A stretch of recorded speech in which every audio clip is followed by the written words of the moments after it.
Halo Wal, apa kabar kalian semua? Di hari yang bahagia ini, Erto Pelem kembali akan mengupas sebuah alur cerita dari Pelem yang berjudul The Grey yang rilis pada tahun 2011.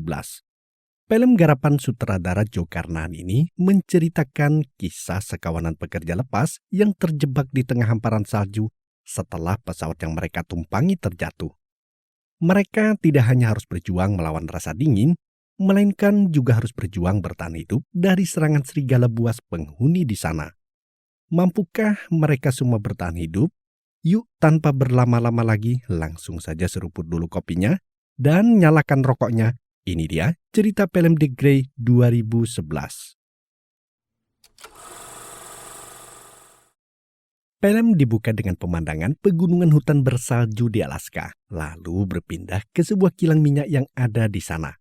Terdengar sebuah narasi yang ditulis oleh seorang pria yang bekerja sebagai pemburu bayaran di kilang pengeburan minyak di sana.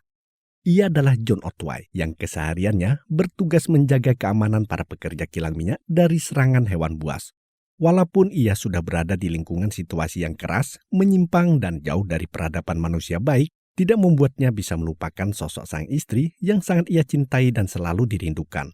Istri yang kini telah tiada. Setiap saat, ia selalu dihantui rasa bersalah akan kematian istrinya karena tidak bisa diselamatkan. Ia menganggap dirinya lah sebagai penyebab semua kemalangan yang dialami oleh istrinya.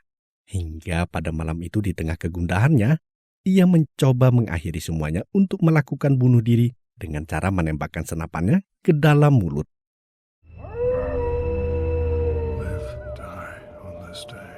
Namun itu urung ia lakukan setelah mendengar lolongan serigala yang seolah menyadarkannya akan kata-kata yang ditulis oleh sang ayah tentang hidup adalah pertempuran untuk mendapatkan kehidupan atau kematian. Live and die on this day. Lalu film dimulai di sebuah pesawat yang sedang bersiap akan melakukan penerbangan di tengah cuaca dingin bersalju. Terlihat Otway memasuki pesawat yang akan membawanya pulang bersama pekerja lainnya. Setelah meletakkan tas bawaan di bagasi, ia kembali membaca catatan narasi yang ia tulis di awal film. Di saat bersamaan, datang seorang pekerja lain yang duduk di sebelahnya. Ia mengeluh dengan cuaca dingin yang tidak seperti biasanya. Di tengah ocehan pekerja itu, Otway kemudian meremas kertas catatannya lalu memasukkannya di kantong kursi penumpang. Pria itu adalah Todd Flannery yang sudah mengenalnya. Otway merasa jengah dengan tingkah Flannery yang terus mengoceh. Ia kemudian menegurnya karena ingin ketenangan agar bisa tertidur. Dengan sedikit kecewa, Flannery meninggalkan Otway untuk berpindah ke tempat duduk ke bagian belakang pesawat. Otway kemudian mencoba memejamkan mata di tengah-tengah obrolan para penumpang lain yang terdengar sambil bersenda gurau. Di tengah obrolan yang masih berlangsung, tiba-tiba pesawat mengalami beberapa kali goncangan karena turbulensi. Kejadian ini membuat sebagian penumpang sedikit gugup. Di tengah kegugupan mereka, Flannery kembali mengoceh dengan mengatakan agar mereka semua jangan meletakkan kepala di antara lutut saat kecelakaan pesawat terjadi. Sontak saja hal ini membuat para penumpang lainnya serentak marah dan menyuruhnya agar diam.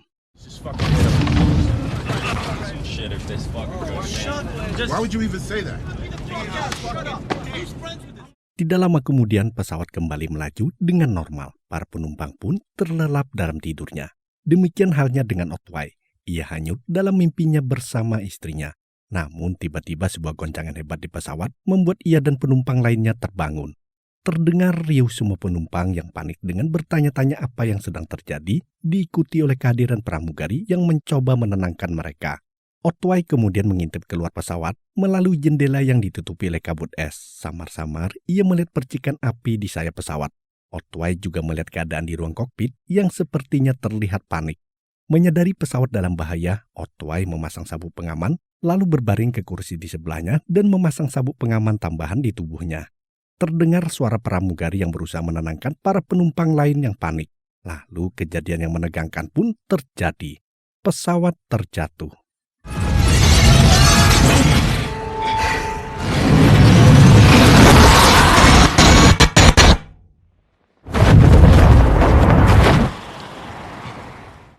Otway terbangun dari pingsannya yang saat itu sudah berada di atas hamparan salju yang dingin. Menyadari apa yang sudah terjadi, ia kemudian berjalan mendatangi bangkai pesawat yang berada tidak jauh dari tempatnya terjatuh. Terdengar suara rintihan para korban yang masih selamat di antara puing-puing pesawat yang masih terbakar. Otway menemukan Plenary yang masih hidup tertindis kursi penumpang. Setelah menolongnya, Otway pergi menyelamatkan yang lain. Ia mendapati Hernandez yang juga selamat dalam kondisi shock. Otway berusaha menenangkannya agar bisa membantunya menyelamatkan yang lain. Di bagian dalam bangkai pesawat yang tersisa, mereka berhasil menemukan beberapa penumpang yang selamat. Namun seorang penumpang yang bernama Henry Lau dalam kondisi sekarat. Sekujur tubuhnya dipenuhi luka yang mengeluarkan banyak darah. Lau yang kesakitan terlihat sangat ketakutan menghadapi kematiannya. Otway berusaha menenangkannya agar ia bisa menjemput kematiannya dengan damai. You're gonna die. That's what's happening. Hold on, please. It's all right. It's all right. Look, let your thoughts go. Rosie. She let her take it. Total mereka yang selamat dari kecelakaan maut itu berjumlah 7 orang. Mereka adalah Plenary, Diaz Target Hernandez, Henry, Burke, dan termasuk Otway. Otway kemudian memerintahkan mereka agar mengumpulkan barang-barang apa saja yang bisa terbakar untuk membuat api dan mencari makanan yang bisa mereka makan. Karena jika mereka terlambat membuat api, mereka semua akan berakhir mati di suhu minus 10 derajat. Otway juga menyarankan kepada mereka untuk berjalan ke arah barat setelah matahari cukup tinggi keesokan harinya, karena tidak akan ada yang menemukan mereka di lokasi itu. Plenary meyakinkan bahwa seseorang pasti akan menemukan mereka. Orang-orang di pusat akan mencari mereka. Bahkan seseorang menimpali, lokasi pesawat jatuh akan mudah diketahui dengan radar. Otway tetap bersikeras tidak akan ada yang tahu lokasi mereka kecuali 50 pesawat dikerahkan mencari. Tetapi itu tidak akan terjadi. Mereka tidak punya waktu menunggu apapun yang belum tentu terjadi. Yang lain juga mengatakan tidak ada yang akan mencari mereka, karena siapa yang peduli dengan buru-buru seperti mereka. Perusahaan minyak tempat mereka bekerja tidak akan membayar asuransi kecelakaan seperti mereka. Otway mengajak mereka agar secepatnya membuat api.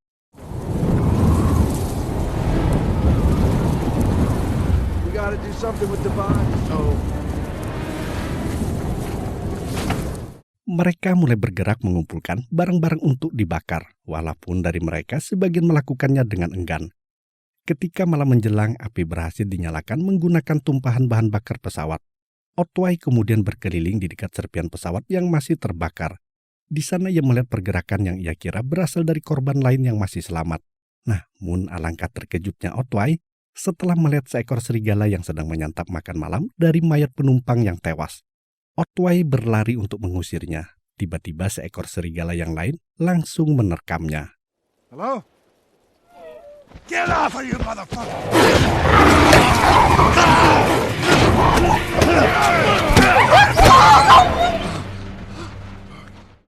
Otway berhasil selamat setelah pria-pria yang lain datang menolongnya. Kedua serigala itu pergi melarikan diri setelah berhasil dipukul. Di dalam serpian pesawat, kaki Otway diobati dan dibalut kain. Kini mereka mulai merasa khawatir dengan serangan lanjutan dari serigala-serigala itu. Namun Otway meyakinkan mereka agar tidak perlu mengkhawatirkannya. Yang perlu mereka khawatirkan sekarang ini adalah soal makanan untuk mereka sendiri. Karena mungkin bisa saja serigala-serigala itu hanya lewat sehabis pulang berburu. Serigala memiliki wilayah kekuasaan berburu sekitar 300 mil. Dan saat ini di antara puing-puing pesawat terdapat banyak mayat. Dan serigala yang menyerangnya tadi bisa saja karena ia merasa terancam saat berburu. Kecuali jika mereka berada di dekat sarang mereka, serigala yang memiliki kemampuan membunuh dalam 30 detik itu akan menyerang mereka. Serigala itu tidak takut dengan apapun, bahkan manusia sekalipun jika berada di dekat sarangnya pasti akan diserang. Namun saat ini mereka tidak ada cara untuk mengetahui lokasi mereka saat ini berada di dekat sarang serigala atau tidak. Diaz merasa skeptis dengan pengetahuan Otway tentang serigala. Otway mengaku ia dibayar untuk membunuh serigala agar tidak membunuh mereka saat bekerja. Jadi ia tahu betul bagaimana perangai serigala-serigala yang memakan manusia. Otway juga mengatakan bau darah dari korban-korban kecelakaan pesawat itu bisa mengundang serigala-serigala itu mendekati mereka. Serigala-serigala itu juga tahu mereka sedang terluka, jadi mudah sekali untuk diserang. Itu sebabnya mereka harus memindahkan mayat-mayat yang ada di dekat mereka, lalu mulai mencari makanan. Mereka lalu mengumpulkan mayat-mayat, Dia saat itu mencoba mengambil barang berharga beserta uang dari seorang mayat. Otway melarangnya mereka mencuri apapun dari mayat-mayat itu. Diaz yang ngeyel membuat Otway marah dan mengancamnya akan menghajarnya jika tidak mengembalikan barang-barang tersebut. Tidak lama kemudian, usai mengumpulkan mayat, mereka makan seadanya di sekeliling api unggun. Beberapa dari mereka masih sempat bergurau seperti sedang berada di bar. Di tengah percakapan, Otway merasakan tatapan dari arah kegelapan. Suara erangan serigala menghentikan tawa mereka. Otway meminta mereka bangun sambil mengambil sebuah kayu yang terbakar. Ia mendekat ke arah serigala yang datang dan kini sedang menatap mereka dengan buas. Everybody be cool.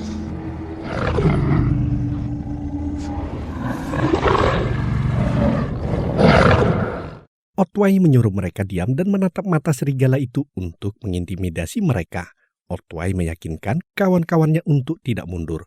Perlahan-lahan para serigala itu pun akhirnya mundur menjauh. Setelah dirasa aman, Otway menyarankan mereka untuk bergantian jaga malam setiap 2 jam. Giliran pertama ia yang akan berjaga. Mereka pun lalu bergiliran jaga. Ketika malam semakin larut, Hernandez yang mendapat giliran jaga di jam itu berniat ingin buang air kecil dengan berjalan menjauhi api unggun. Tiba-tiba ia diserang oleh seekor serigala tanpa ada yang mengetahuinya.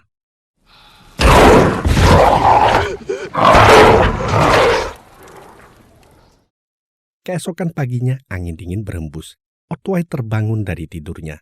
Ia keluar dan kebingungan karena tidak melihat keberadaan orang yang seharusnya berjaga. Ia berjalan ke arah lain. Alangkah terkejutnya Otway setelah melihat Hernandez yang mendapat giliran jaga sudah tewas berlumuran darah di mangsa serigala.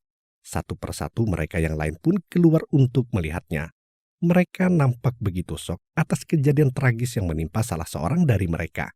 Kini tidak ada tempat perlindungan yang aman bagi mereka. Serigala-serigala itu semakin berani dan mulai menyerang. Otway menyadari kawanan serigala itu memang sedang berburu dan mereka semua kini sedang terancam. Otway kemudian mengajak mereka pergi untuk berlindung ke areal pepohonan yang ada di seberang padang salju. Mungkin dengan melihat mereka pergi, para serigala tidak akan menyerang lagi. Namun Diaz menampakkan kekesalannya dan tidak mau mengikuti arahan Otway. Otway tak memperdulikannya dan menyuruh mereka untuk bersiap menyeberangi padang salju dengan membawa barang-barang yang bisa mereka bawa. Mereka semua lalu bersiap. Otway kemudian mengambil termos air miliknya untuk mengisinya dengan bahan bakar pesawat yang tersisa sedikit. Saat itulah ia melihat sesosok mayat berada di bawahnya. Otway kemudian merogoh saku mayat tersebut dan menemukan sebuah dompet. Ia memerintahkan kepada semuanya agar mengumpulkan semua dompet dari korban yang tewas agar bisa diserahkan kepada keluarga mereka. Mendengar itu, lagi-lagi si Bianchero Diaz mengejek Otway dengan mengatakan kalau mengambil dompet-dompet itu hanyalah buang-buang waktu dan menjadikan mereka menjadi sasaran serangan serigala. Mendengar ocehan Diaz itu, yang lain mulai merasa jengkel. Stop carrying the wallets. Dude, just fucking help us, man. Oh, I'm helpless. Find any rubbers, save him. Why don't you shut the fuck up? Di sisi tempat lain, Otway menemukan tas senjatanya. Namun senapannya telah patah. Jadi ia hanya mengambil apa yang tersisa dari kotak pelurunya. Kemudian ia melihat kursi depan tempat ia duduk di kursi penumpang. Ia lalu merogoh kantung kursi tersebut dan menemukan catatan yang ia tulis untuk istrinya. Tidak lama kemudian mereka telah bersiap untuk pergi dari sana.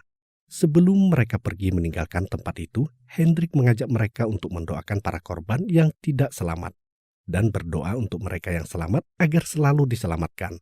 Setelah itu, mereka semua pun mulai berjalan menyeberangi padang salju di tengah badai salju yang turun.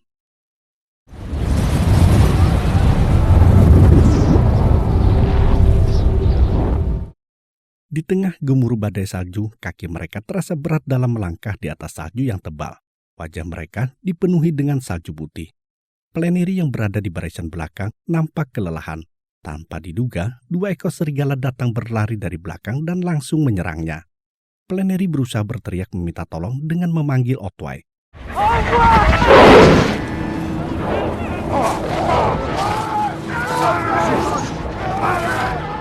Otway dan yang lainnya berusaha menolongnya. Namun kencangnya angin dan tebalnya salju yang harus mereka lewati membuat mereka terlambat menolong Plenary. Plenary telah tewas saat mereka tiba dengan kondisi perut telah tercabik-cabik oleh serangan serigala. Mereka berlima yang tersisa hanya bisa memandangnya dengan raut kesedihan dan penyesalan atas apa yang menimpa Plenary. Otway merogoh saku Plenary untuk mengambil dompetnya, lalu mengajak yang lain untuk melanjutkan perjalanan. Beberapa lama kemudian, saat langit semakin gelap, mereka sebentar lagi akan sampai di pepohonan. Tiba-tiba mereka kembali diserang sekawanan serigala yang kali ini jumlahnya jauh lebih banyak. Di tengah kepanikan, Otway menyuruh mereka untuk berlari menuruni bukit menuju pepohonan.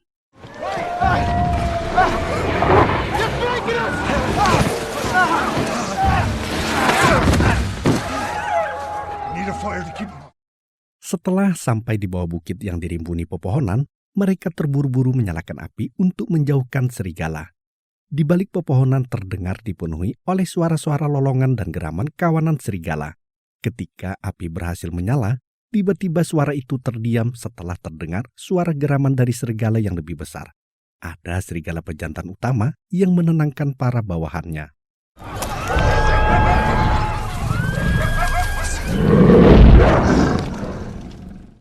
Otway kemudian mengajak mereka untuk melawan kawanan serigala itu dengan membunuh mereka satu persatu. Ia menunjukkan cara membuat senjata tombak dari ranting kayu. Ujung tombak itu ditempelkan peluru yang ia bawa. Efek senjata itu akan menyerupai tongkat kejut. Mereka akan menggunakan tombak itu untuk membunuh serigala dari jarak yang dekat. Namun dia si biang kerok kembali berulah. Ia yang sebenarnya sedang ketakutan tidak percaya dengan kemampuan senjata yang dibuat oleh Otway.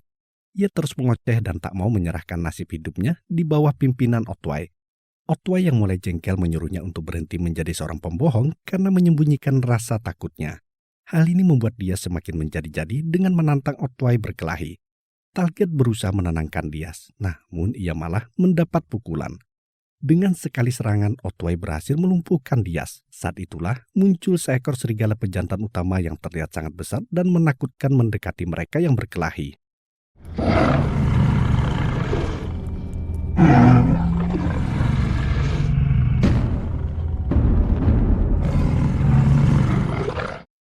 Mereka semua berada dalam ketegangan dengan tombak di tangan. Seolah hanya ingin menguji nyali mereka, serigala itu kemudian pergi berbalik meninggalkan tempat itu. Mereka kembali duduk mengelilingi api. Otway kembali memberikan pisau kepada Diaz untuk menajamkan tombak. Diaz akhirnya meminta maaf karena telah membual. Namun tidak lama kemudian,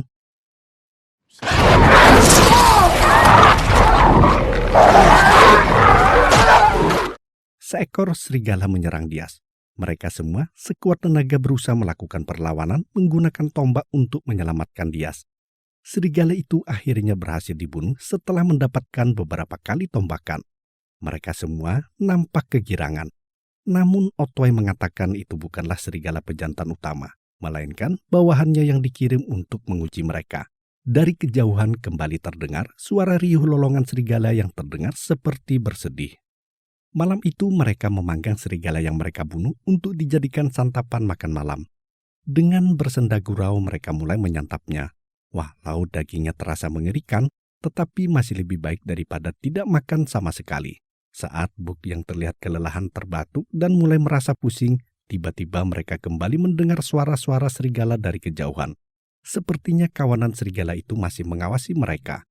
Dia meneriaki serigala itu seolah menantang mereka. Ia kemudian memotong kepala serigala yang dipanggang, lalu melemparkannya ke arah suara-suara serigala yang berada di atas bukit. Langit kembali dipenuhi lolongan serigala, seakan-akan menangis kepergian saudaranya. Suara-suara itu sepertinya dikomando oleh pejantan utama.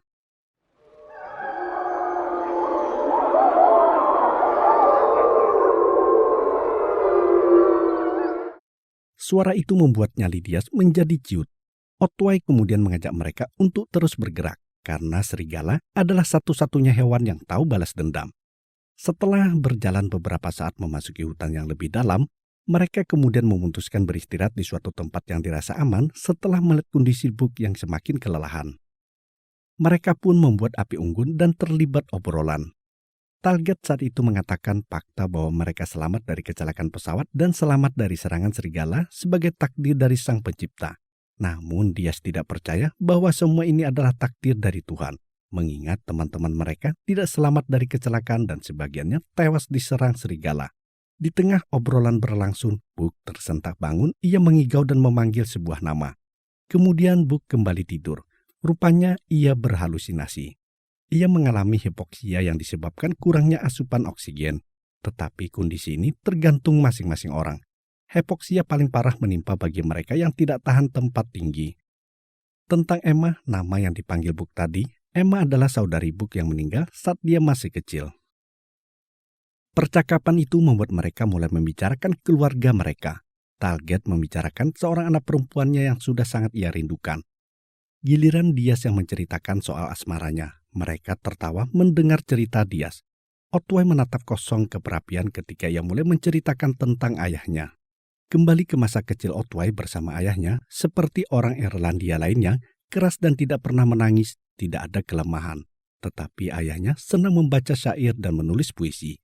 Kemudian ada satu puisi tanpa judul yang dipajang di dinding depan meja kerja ayahnya, yang bertuliskan sekali lagi memasuki pertempuran, ke dalam pertempuran terakhir yang kuketahui, hidup dan mati hari ini, hidup dan mati hari ini. Semuanya pun terdiam. Tidak lama kemudian, badai salju mulai turun. Keesokan paginya, terlihat Otway berusaha membangunkan Book di tengah badai salju. Namun ia tidak bergeming. Book ternyata telah tewas. Hal ini membuat Otway sangat bersedih.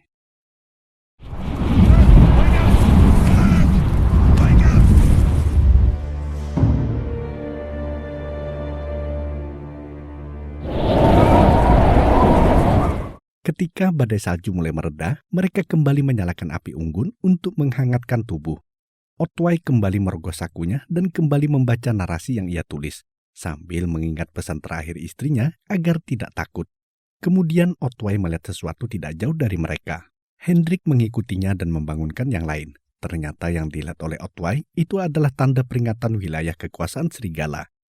Di saat bersamaan dari kejauhan, mereka mendengar suara arus sungai.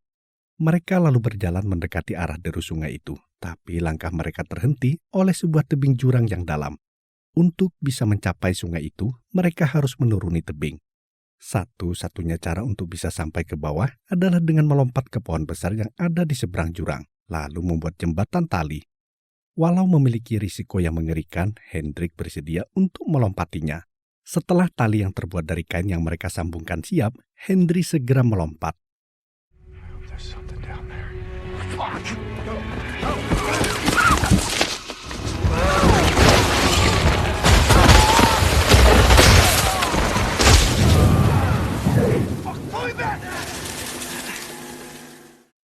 Setelah beberapa saat memanggil Hendrik, akhirnya mereka mendengar suaranya yang selamat mendarat di pohon seberang jurang. Ketika tali siap dipakai untuk menyeberang, dia pertama kali melakukannya. Talgel yang fobia ketinggian menyuruh Otway untuk pergi menyeberang duluan. Saat ia mendapat giliran menyeberang, di tengah jalan ia melihat ke bawah jurang yang membuat kacamatanya terjatuh. Yang lain berusaha meneriakinya agar secepatnya menyeberang. Tanpa diduga, sepatunya tersangkut tali yang membuat ia tidak bisa bergerak maju. Tidak lama kemudian, tiba-tiba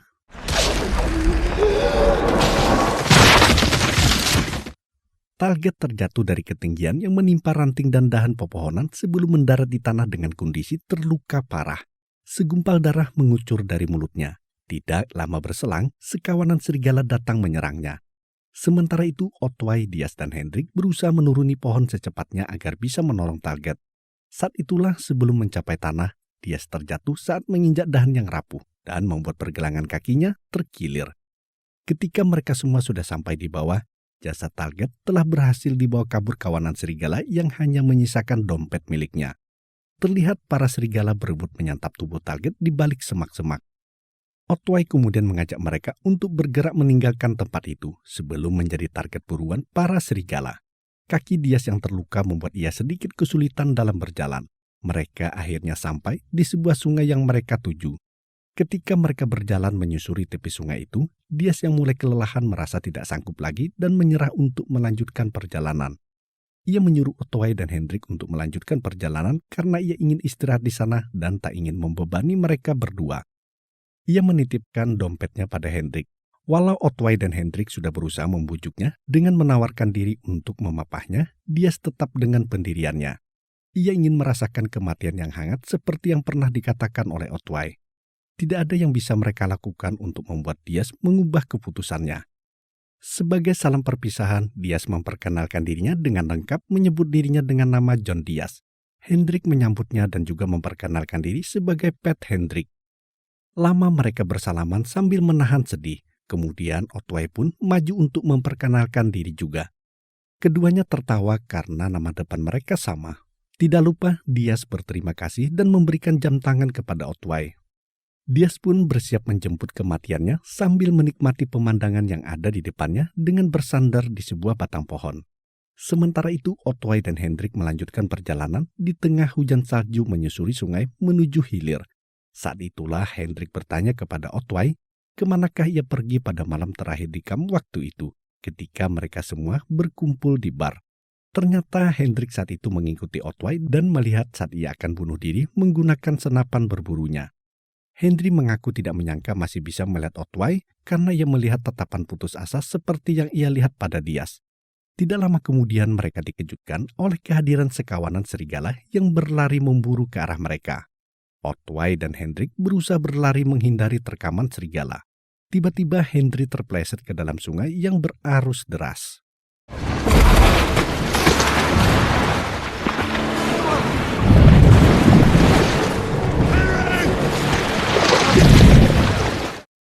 Otway berusaha menolong Hendrik dengan terjun ke sungai. Ia berusaha menggapai Hendrik, hingga ia berhasil menggapai tubuh Hendrik yang tersangkut di bawah batang pohon. Otway berusaha menarik Hendrik, namun tak kunjung berhasil. Otway tidak tahu kalau kaki Hendrik tersangkut di sela-sela batu. Ia terus menarik Hendrik ke atas, bahkan juga berusaha mendorong pohon yang menghalangi mereka. Tetapi semuanya percuma. Hendrik tidak terselamatkan. Hendrik mati kehabisan napas. Otway beristirahat di tepi sungai. Ia mulai mempertanyakan kuasa Tuhan, di mana Tuhan ketika kematian merenggut nyawa teman-temannya. Ia ingin merasakan kehadiran Tuhan sekarang, tetapi tentu saja tidak ada jawaban. Otway yang terduduk lemas kemudian memutuskan untuk melanjutkan perjalanan. Ia tergopoh-gopoh melewati hutan kering di sekitarnya. Saat ia berada di atas bukit, ia terduduk kembali dengan rasa putus asa. Ia kelelahan. Pelan-pelan ia keluarkan dompet-dompet yang telah ia kumpulkan bersama teman-temannya kemarin. Otway menyusun dompet-dompet itu di depannya. Satu persatu ia menelisik dompet teman-temannya. Ia mengatupkan tangannya seolah berdoa. Kemudian Otway keluarkan lagi surat yang ditulis untuk istrinya. Otway kemudian menyebarkan pandangannya ke sekeliling. Barulah ia tersadar ia telah memasuki sarang serigala. Mendekatlah serigala-serigala dari sisi kiri dan kanannya. Di depan Otway berdiri seekor serigala pejantan utama berbulu hitam pekat. Perlahan-lahan serigala-serigala kecil yang lain mundur menjauh, seolah-olah membiarkan Otway dan pemimpinnya untuk saling bertarung. Pemimpin serigala mendekati Otway. Ia menyempatkan diri untuk menyisipkan surat ke dalam dompetnya. Di dalam dompet itu terlihat foto seorang wanita yang selama ini ia mimpikan. Wanita yang ia cintai yang telah lama dirawat di rumah sakit dan meninggalkannya. Ia cium foto wanita itu, kemudian ia letakkan di dompetnya bersama dompet-dompet milik temannya yang lain. Otway bertekad akan melawan pemimpin serigala itu. Otway mengambil 3 botol minuman dan menjepitnya di sela-sela jari kiri. Tidak lupa merapatkan botol-botol itu dengan lakban hitam ke telapak tangannya. Sedangkan di tangan kanan, Otway melilitkan pisau belati. Kemudian ia pecahkan botol-botol itu hingga menjadi tajam. Ia gumamkan dalam hati puisi tanpa judul milik ayahnya. Sekali lagi memasuki pertempuran. Ke dalam pertempuran terakhir yang kuketahui. Hidup dan mati hari ini. Hidup dan mati hari ini. Otway siap bertarung. Dan film pun berakhir. Oke awal, itu tadi sebuah cerita film The Grey yang sangat menegangkan. Hikmah yang bisa kita ambil dari film ini adalah bagaimana kita harus terus berusaha dan berjuang sampai titik darah penghabisan dalam mempertahankan kehidupan yang diberikan oleh Tuhan sebagai anugerah.